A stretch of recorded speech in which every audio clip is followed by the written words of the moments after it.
Hello and welcome to Talk a Good Game. It's match preview West Ham United against Ipswich Town. Gonzo, can you kick us off with your thoughts on Ipswich, please? Yeah, they've done remarkably well. It has to be said. What are they up in 14th, 15th, something like that at the moment? I think everybody assumed they would be the whipping boys this season. They had a big old recruitment. Obviously took our own Ben Johnson off of us in the summer, amongst lots and lots of other players as well. Really played some really good football in the Championship last season, and looked really good. And I think they appear to be doing everything in I say the right way, in as much as they can, with the rules that are not really set up anymore for a championship club to thrive in the Premier League. They're there to send the championship clubs back down. They're not allowed to spend. I'm quite sure they'd have the money to spend more than they actually have been able to. So they're clearly right on the limit, right on the cusp of what they can do. And I think fair play to them. Honestly, they look, they don't look like anyone's whipping boys. I think I saw them. Did I see him against Liverpool? Maybe that was one of the earlier games, I think. And I think towards the end of the game, I think Liverpool got the edge on them, but they looked okay, mate. They really did, and he looked to be proactive, the manager there, by making substitutions when was necessary, try and change the game. I was impressed with what I saw. I've not seen lots of them. I haven't seen every game this season, but from what I've seen, they're going to be nobody's fools. Yeah, I've seen a lot of them over the last year and a half, 2 years, and McKenna is one of those I would have liked when we were recruiting new managers in the summer. But I think he's done the right thing staying at Ipswich Town. I think he owes it to them, to be honest with you. They took a bit of a gamble taking him out of Man United, and he was Ragnick's coach at the time, and he'd be under the Mourinho and Solskjaer as well. But they still gave him his first managerial job in football. And he's returned that big time, taking him from League One into the Championship, straight up to the Premier League. And I think it's a bit more Bournemouth than Brighton or Brentford, which are more, I think, calculated and planned, if you like. Whereas I think this one is just a winning combination of all things at the right time. And I think McKenna's a huge part of that. And I think sometimes when clubs come up, it's almost inevitable that they'd come up, not regardless of manager, but plenty of other managers could have possibly got them back into the Premier League. Whereas now and again, a club come along and it's very much the manager is the biggest piece of the success. And from the outsider looking in, and Ipswich fans, feel free to correct me, I do feel like that's the case here with McKenna, that he's the reason that they've got up. Because when he went there, they were sort of mid-table in League One, finished the season, second season, bang, promotions. Then his second full season as manager, bam, promotion from the Championship. A huge success story, and possibly, well, likely his toughest challenge yet, which is, can you keep him in the Premier League? Because when he got promoted up to the Premier League, he was still using a lot of the squad from League One, and there's still some players there now that were in League One, but he's now sort of having to rebuild very quickly as well as trying to keep them up. Do you think he'll manage it?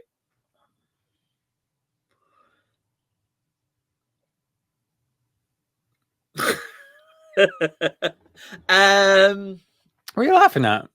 I don't know. Just a quick question. I don't know. See what you've come on the Ipswich preview and you're surprised. I'm asking if you think Ipswich are going to avoid relegation. No, I guess I'm not. No. You think they're going to go down? Yeah, I do. I do think they'll go down. Yeah, but not. There's no certainty for it. They're not going to do a Sunderland or whatever you want to. Whoever the most recent, that's not Sunderland, but whoever the most recent example is, that club that gets sort of 15 points. They're not going to do a Sheffield United. Let's put it that way. They're yeah. I think they'll contest it. I wouldn't be surprised if they take it into the last 3 or 4 games. I think they'll stay up, and I hope they do. Actually, I'm really warm to them post Premier League. I found myself. You always do it every season. Well, not everybody, but I certainly do. There's maybe 1 or 2 teams in Championship that I enjoy watching. They play good football, and so when they're on, I'm like, oh, I'll watch this game. And Ipswich were very much that team for me last season. I enjoyed the way they play football. I think McKenna, he's been a coach from a young age, so he's certainly got all the experience. He might not have the experience as a manager, but he's certainly got the experience as a coach coming through, Man United under 18s, winning things with them and getting promoted into the first team and stuff.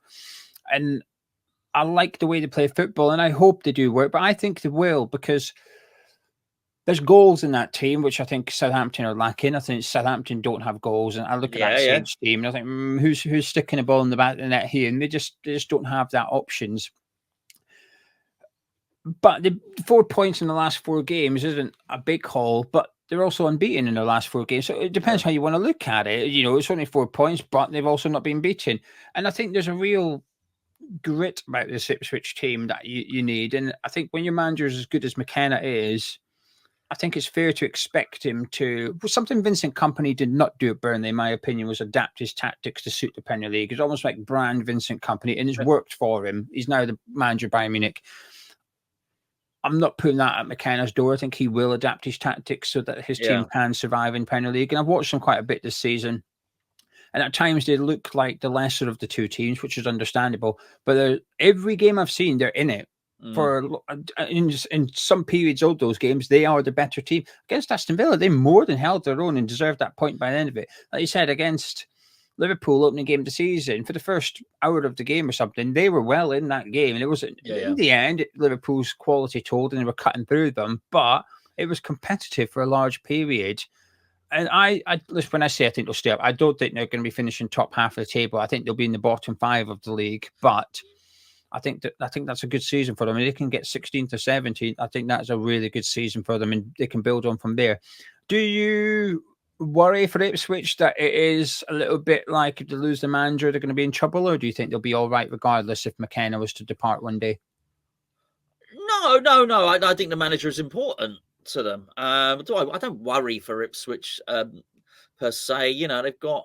They're going to be absolutely fine as a football club. They've got the rivalry there with Norwich, and it does appear, intermittently, either one of the two clubs come up. It'd be nice for them to have both of them up in the Premier League at some point. But there's a lot to like about that football club. They'll always be okay. Definitely a club I would not worry about. They've got a really, really good manager now, but someone selected him. Someone's picked him. Someone's identified him. So who's to say they might have I don't know enough about him, Geo, but they might have a situation like the geezer's got at Brighton where, okay, no problem. We have it. He goes, but I've got someone else. They might have someone that astute that they can select and cherry pick and know who the next up and coming young manager is. If they've got any sense, and I'm sure they have, they'll know exactly who McKenna's replacement will be now. But I won't worry about it for them, because I do think it'll be close. And if any Ipswich fans, watching this, don't pay any attention to what I think of your chance of staying up. I haven't watched enough of you at all. But if they go down, then he'll probably stay and he'd get them back up again. And if they stay up and he goes, then you do then start. You get a season in the Premier League. You do start to get enough money where you can start insulating yourself against those other teams that are coming up. So no, I'm not worried about them. That'd be absolutely fine. Yeah, I know Ipswich fans will be listening. Going, hang on a minute, why are you talking about McKenna leaving? It's a little bit of the Vincent Kompany thing. When your manager performs really well, and teams further up the league. So if Man United were to sack Ten Hag, which seems feasible at this point in time, I wouldn't be surprised if McKenna's one of the names on the list. I says, well, what about that guy? He's got connections to the club. He plays good football. Why don't we go get him? Inexperienced. Well, look at Vincent Kompany at Bayern Munich. He was deemed inexperienced. He's gone over there and he's killing them. I know they got beat by Aston Villa, but in the Bundesliga, they're ripping up, scoring shed loads of goals at the minute. So I think whenever a big job in the Premier League comes up, I expect Kieran McKenna to be linked to it. And I'm pleased he's stuck with Ipswich Town. And I hope he sees the season out at least. And I've been very impressed by the recruitment, actually. The profile of players they're bringing in look good. So that if the worst does happen, they go down, they've got players that are worth a decent bit of money that now have experience playing in Premier League. The ones that get cherry picked, you demand big money. The ones that remain at the club are the ones that are likely to get you back into the Premier League. I've been very impressed by the recruitment over the summer. Talking about individual players, Gonzo, is there anyone you admire from Ipswich Town? Well, I watched Leif Davis last season because we were linked to him, and he looked to be a good player at set pieces and good, almost like the new Cresswell in many respects. Do you know what I mean? Who'd trodden that same path before, but they kept hold of him. The Greaves is the one from Hull. Correct. Good player. Good player. They got Calvin Phillips as well, didn't they? There you go. Got Ben Johnson, obviously. Delap's done well. Of course, they got a West Ham fan there, Small-Dicks. Are you a fan of Small-Dicks, Gio? I'll pass on that one. You continue. Okay. So, yeah, they got some really good players there. Some decent players. Sorry. I know the phrase that pays on Saturday. It's already been lined up here. I think they've recruited really well. As I said, bringing in the likes of Sammy and Clark. They're picking out, the best players in the Championship who other Premier League clubs were looking at but didn't go for necessarily, including West Ham. We were linked to both of those players. Yeah. Then they've got in a couple of players with Premier League experience, like Calvin Phillips. It's O'Shea from Burnley, who I think is a good centre back. So it's like and they've got Muric and goal. I think they've got a really good combination of potential, ability, and experience. I think they've got it across the pitch there. The players I really like, Greaves is one of them. Would have loved him at West Ham. And to be honest with you, I was really annoyed we didn't go get him. And when I watched Ipswich, I remain really annoyed we didn't go get him. He's fitted and fine to the Premier League. Delap, a bit of a punt signing. I think there's an element of that about it. But it was almost like his career he had an injury at Hull, and that didn't help matters. But started the season really well, got a few goals, and they're going to need that. You need if you're down the bottom, you need a goal scorer, someone that can get you 15 goals a season, and that gives you a chance. That gives you an opportunity to avoid relegation. But the player I'm going to pick out the most is Hutchinson. I think he was absolutely sensational for Ipswich Town last season, and one of those that had we gone in for him, I would have absolutely loved it. I can't remember the fee, 20 million or something. I think it's a good price. And Ipswich obviously know what they're getting, and he knows Ipswich. And again, a bit like the McKenna thing, I'm pleased to see Hutchinson go back to Ipswich and say, listen, you gave me my chance in the Championship, and I repaid you with goals and assists. We got promoted, but I'm going to come back now. I've got the manager that absolutely loves me, knows how to get the best out of me. And he's not quite done it yet in the Premier League, Hutchinson. I think he's been quite quiet in some games, but there's no doubt the talent's there, and he's got the right guy in the dugout to get the best out of him as well. So, yeah, there's a lot of players. Weirdly, I was thinking about this during the week, and who would you have at West Ham kind of thing. There's more players I'd take from Ipswich than there is Brentford, who obviously we played last week. Now, I think Brentford are the better Premier League team, but which ones would I like more at West Ham? I think Ipswich have actually got more of them, weirdly enough. Anyway, we're going to discuss West Ham now. Before we do, I just want to point in the direction of this video sponsors, Match Bingo. They've been with us for a few months now, so you probably know all about Match Bingo, but that doesn't mean you shouldn't get involved. It adds a little bit of juiciness to the game on Saturday afternoon when we take Ipswich on at the London Stadium. It's combining bingo with this football match in particular, and it covers a whole host of football games, but we're only interested in one this weekend. That's West Ham against Ipswich. But you go onto the app, download it via the link in the description below. That's important. Sign up for free, and then there's various games on there that you can play. But in regards to this game, it'll give you 15 things you need to happen in the game. Pays out first line, second line, as well as full house. You don't even need to fill your card in order to potentially win some money. Last week when we took on Brentford, there was a Hammers Chat subscriber that won the £50 on 2 lines. So congratulations, another winner here at Hammers Chat. So do get involved. They got a promotion on this weekend as well for the West Ham game. Buy 3, get 2 free. Get involved in Match Bingo and add a little bit of spice to watching football this weekend. Now moving on to our team, Gonzo. We'll start with the team news. Good news, Edson Alvarez returns from his suspension. Bad news, Fulkrug is... well, it's widely reported he's not going to be playing for this one. So I think we can take that as gospel unless there's a massive trick. Which, by the way, I have to say, he's been in training for like a week or two now, so I thought he'd be okay. But I hope it's a trick. I wouldn't blame him. Do the trick. I hope it's. Part of me is I'm reluctant to believe this news. I sort of believe it because of who's reporting it and where it's been reported. But there's a bit of me that thinks, hang on, this ain't adding up though. He's been back for a couple of weeks now. He's almost like he would have possibly played against Chelsea 2 weeks ago. So how's it gone from that to... I know it might have been just to keep Chelsea. He was never making it. It was to keep them guessing. But I still feel like... But not being on the bench against Brentford was telltale, I feel. Yeah, but it's another week. It's a long time when you're recovering from an injury. I know, but you'd expect, once you get fit, you go on the bench, you come on a substitute, and the next time you're fit to start, he's not even fit as a substitute last Saturday. So that's it's believable and unbelievable.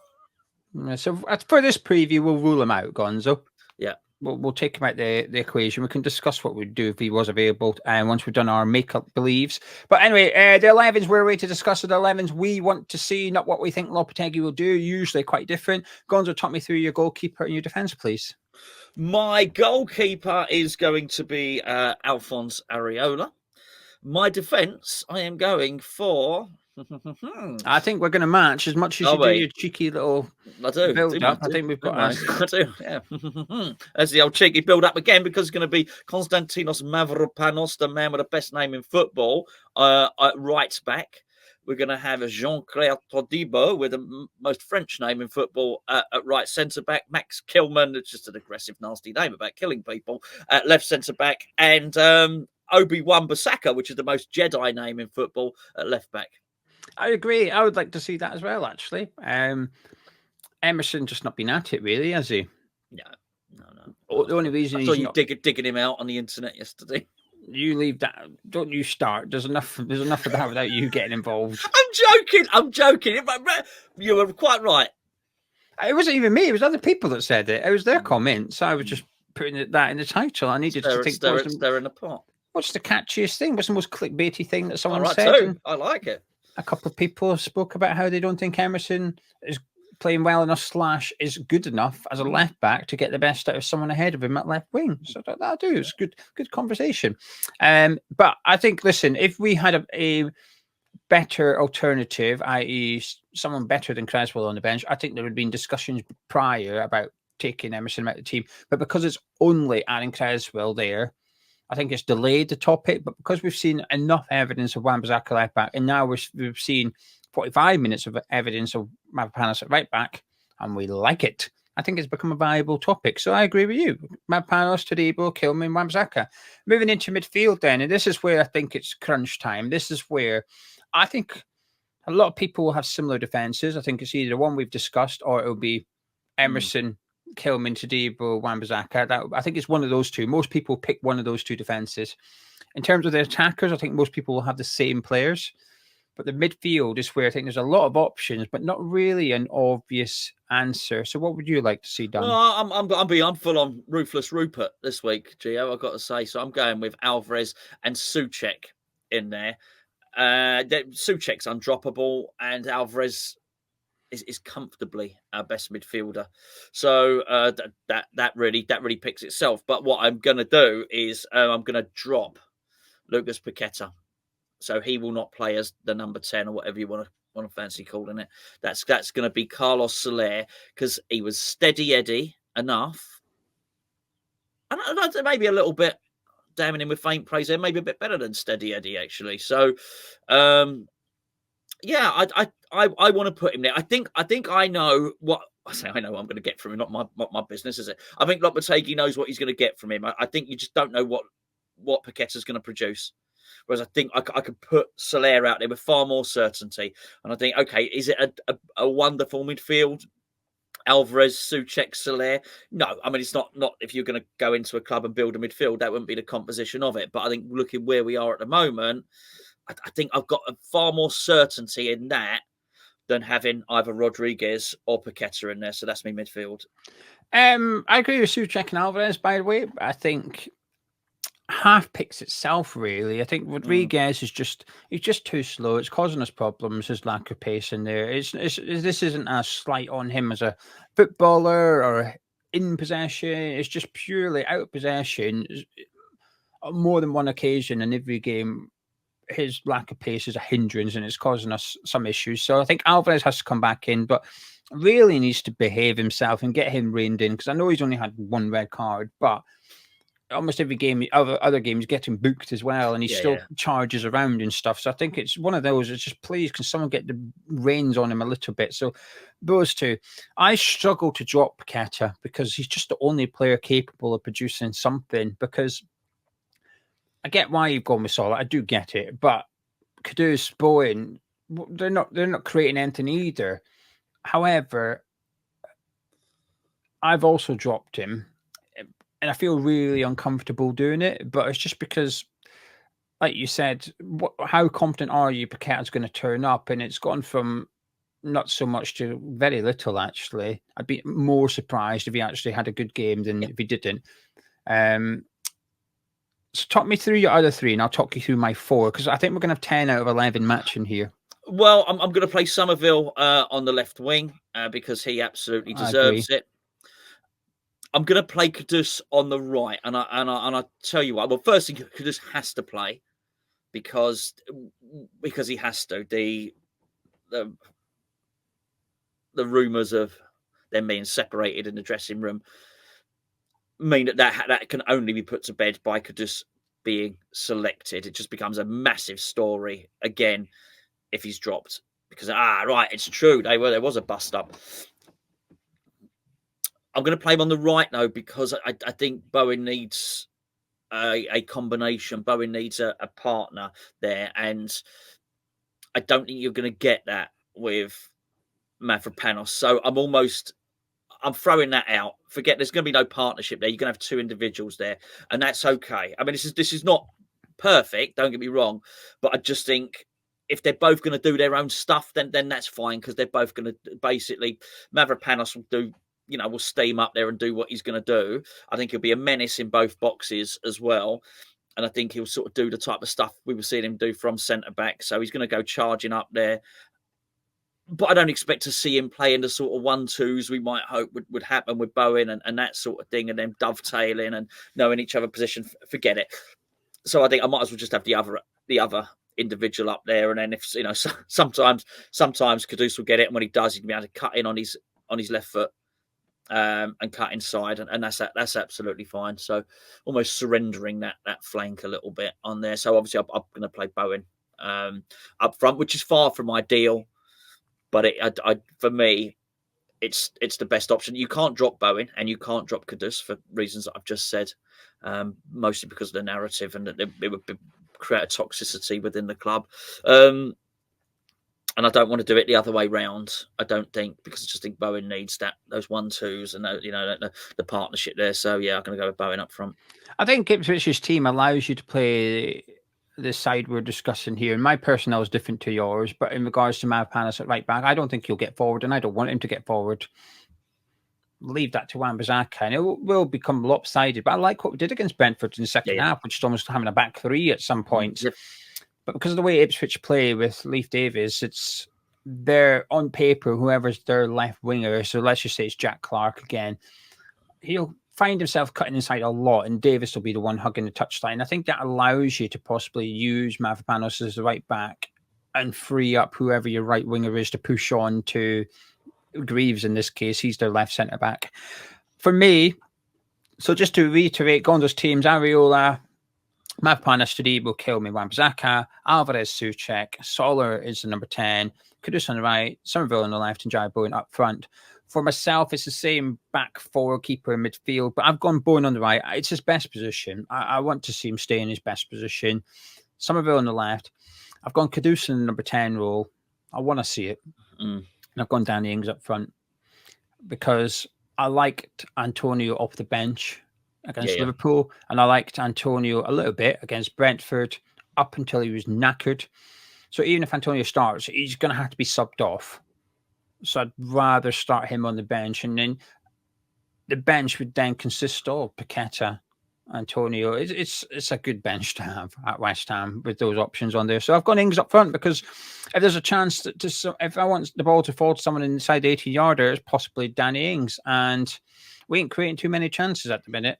Don't think he's done anything wrong either, Danny Ings, when we've seen him. He's worked hard, put himself back, got a goal against Fulham, and I don't think he's had a reward for that just yet. I know he started against Liverpool, but I don't really see that as an opportunity, being the striker away to Liverpool. So I think they give him this one and give him a real chance to grab the shirt ahead of Fulkrug returning after the international break. So to reiterate, my team: Areola, Mavropanos, Todibo, Kilme, Wan-Bissaka, Alvarez, Souček, Bowen, Kudus, Somerville, and Danny Ings. Gonzo, are you optimistic? No. I'm crapping it, actually, to be honest with you. Probably as much as any.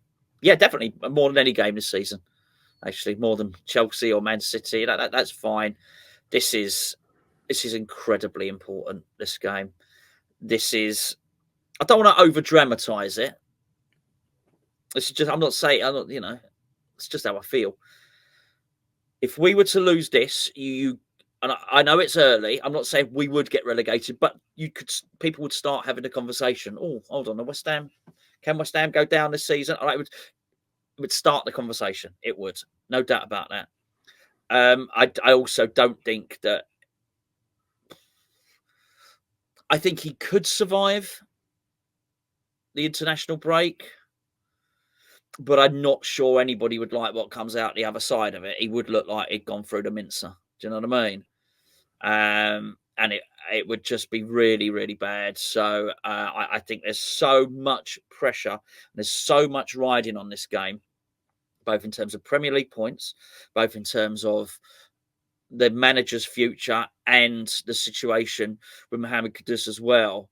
There's just too many. It's an EastEnders vibe going on with this whole thing, and it's just a lot of drama around this. We are not a settled or stable club at the moment, and we need some stability, and we need a win to go off the back of that draw and see things. No one expected baby steps and to get a little bit better and to take a year to get better or whatever it might be. But we're going to need to see a little bit of those incremental steps going forward and at least give us something to maybe look forward to then Fulkrug coming back against. I mean, the ideal would be Fulkrug. It is all load of nonsense. Fulkrug plays and looks really good. And him being as this number 9 has completely changed the way we play. That would be really good. That's the best news. I don't think we're going to get that. So I would take some incrementally good news. Yeah, I'm optimistic. Can we win on Saturday? Absolutely, yes. I think we've got some bloody good players, but it comes down to, do you have confidence in Lopetegui getting it correct in order to win the game? And the answer is no. I think, how can you? You know, there's not games that we've done all right this season. Usually we're done all right later in the game when he's made his substitution and he's rectified his errors. And I think we've not had a game yet this season where we've played well for 90 minutes, and we've not had a game yet this season where we've started well and continued to play well, in the sense that the other team can maybe make changes. They can switch things tactically, and we've responded to that and remained on top. So even the games where we maybe have been on top, the other manager does something, and it's almost like there's a lag before we respond to it to some extent. So I'm still waiting for a complete performance from West Ham, and I'm not confident we're going to see it. Ipswich would be a bloody pain to play on Saturday, because when they turn up at our place, a point will be a good point for them, but they're not going to come and play for a point. They're going to try and win the game. And at the minute, which team's got the striker scoring goals? It's Ipswich. It's not us. We don't have a striker scoring goals, but they do. And they'll fancy it a little bit. And I just think there's a lot of, as much as listen, Calvin Phillips was one of the worst signings we've seen at West Ham ever in my lifetime, in terms of what it cost the club and what he contributed to the club. It was just a horrific signing all around. But I still don't think it makes him a bad player. It's a bad signing. And he's looked okay at Ipswich in the games I've seen him. He looks all right. I think you can have one hell of a motivated player out there on Saturday afternoon. That guy, I expect that guy to be one of the most motivated people on the pitch on Saturday. He'll be the Yorkshire Pirlo on Saturday, won't he? Yeah. Ben Johnson hasn't been playing for them. It's been Twanzebe at right back. I'd be surprised that changes. But I'll tell you what, you can have a very motivated Ben Johnson on Saturday afternoon as well. If he was to play his part, he'd be saying, I'm going to show this lot that I'm worth a Premier League wage. In regards to Lopetegui, I don't think this game will define if he gets sacked or not. Even if we got bumped 4-0, which I don't think we will. If we lose, I think it'll be by a goal. But if we got hiding, I still don't think they'd pull the trigger. I think that draw against Brentford bought him the international break, regardless of this fixture. But I think everybody at that club will be praying that we win. And it doesn't matter how we win. Just get the 3 points. We can all breathe a sigh of relief, because that's what they did on Saturday. We drew, and it was just enough to quieten things down a little bit, move into the Ipswich game, and arguably, like I said, this story with Kudus is a good thing for Lopetegui, because all the talk has been around Kudus and Lopetegui, not Lopetegui's future. The narrative has changed because there's a focus point. I actually weirdly, while it's applied pressure on Lopetegui in some regards, I think it's also taken the story away from Lopetegui in another, and he might benefit from that. Saturday, I want to see a good tactical plan by Lopetegui. I want to see good performances from players, because none of them are playing really well this season. So there's some good performers, Kilman, Wan-Bissaka, but Wan-Bissaka's had poor moments and a couple of quiet games in there as well. Kilman's the only one, I think, that's been quite consistent in playing above average in every single game. It's not good enough. That needs to be better. He needs to get his lineup right, his tactics right, and then we can win the game. But if he gets either of those wrong, we could find ourselves in trouble because he's up against a good tactician in the other dugout. Yeah. I'm quite certain Ipswich will have their tactics spot on. As much as I praise Ipswich players, I still think we've got the better team available to us on Saturday afternoon. Interesting. Gonzo, can I get final words? Plus your all-important score prediction, please. Yeah, I think the trouble is for Lopetegui, he's going to need something different. We can only say for so long we've only got a little bit of evidence to look at. Obviously, if every week goes by, we have more evidence to look at. And now we've got the league games as well as 2 separate cup fixtures as well. And based on a couple of months worth of evidence, based on August and September, with the exception of Thomas Souček, everybody's playing worse under Lopetegui than they did under David Moyes. Oh, and the point is the big guys. Emerson, we've already alluded to, Paqueta, everyone that we've discussed, they're all worse this season, apart from Souček. That would need to change, and I have no evidence to suggest that is changing anytime soon. I don't think Brentford were particularly good. And I suspect we're going to kick the can down the road here. And I actually feel like it's throttling enthusiasm at the club. It almost feels like the season hasn't started yet. We're stuttering. We're a car firing on 3 cylinders. It's not good. It's not good. It's not horrendous, and it's not the end of the world. But this is not the promised land, and we did expect the promise, and not necessarily from Lopetegui, but we are not going forward. We are not.